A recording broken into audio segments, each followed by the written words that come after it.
Tired of your emails landing in the spam folder and annoying your subscribers?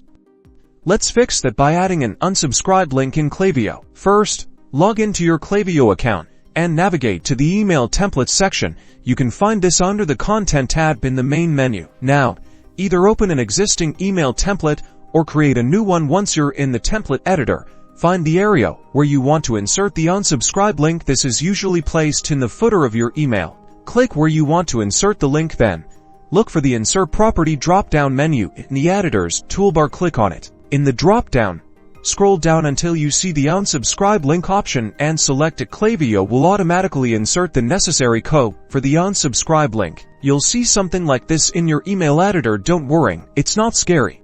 This code tells Klaviyo to generate a unique unsubscribe link for each recipient.